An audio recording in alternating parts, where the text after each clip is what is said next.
নমস্কাৰ বন্ধুবৰ্গ, মই আপোনালোকৰ মাজত আজি এটা নতুন কবিতা আবৃত্তি কৰিব ওলাইছোঁ। কবিতাটিৰ নাম হৈছে সংহাৰ।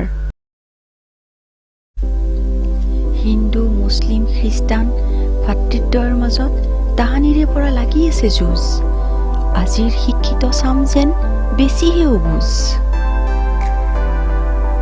আমাক শান্তিত জীয়াই থাকিব দিয়া, নহয় ভাৰত মা আমাৰ সুতীয়া। ধনীয়ে ভাল পায় দেশ বিদেশ ভ্ৰমণ কৰি, কোনোৱে ভাল পায় মক্কা তবলিগ জামাত ঘূৰি, আকৌ কোনোৱে ভাল পায় গংগা কাশী তীৰ্থ দৰ্শন কৰি।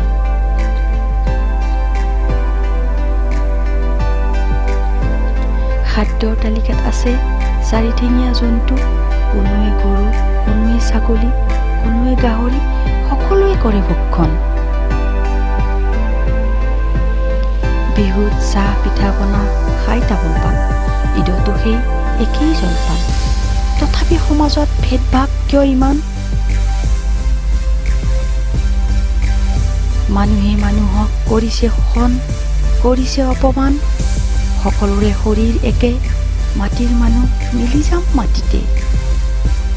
কৰোনা ভাইৰাছ মহামাৰী আহিছে পৃথিৱীলৈ নামি, তাতো মানুহে মানুহক পাৰিছে গালি। মুখখন বেকা কৰি কৰি ধৰ্মৰ নামত ৰহণ সানি সানি। আজি মানৱৰ মাজত যেন দানৱৰ হুংকাৰ, হৈ পৰিছে গোটেই পৃথিৱী অন্ধকাৰ। হে সৃষ্টিকৰ্তা, এই বীজাণু তোমাৰে অৱদান, নে ইয়াৰ স্ৰষ্টা কোনোবা মানুহৰূপী ছয়তান। মানুহৰ গালৈ বিয়পাইছে জানি বুজি, নে এয়া পৃথিৱী ধ্বংসৰ আগজাননী।